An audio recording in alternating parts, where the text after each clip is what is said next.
Tío, disculpe que lo moleste su reflexión diaria de nuestro libro especial, pero sabe que con mis compañeros acampantes tenemos la necesidad de su presencia, ya que carecemos de los alimentos que necesitamos diariamente para nuestro cuerpo.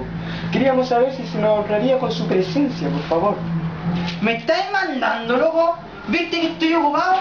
¿Tú crees que yo voy a este campamento como guía porque yo soy lonchi, loco? ¿Sabes qué? Soy terrible pollo. ¿Sabes qué más? Anda a sentarte si no querés irte para Santiago todo como yo. Ya, y te voy haciendo enanito. Ya, date vuelta, enanito.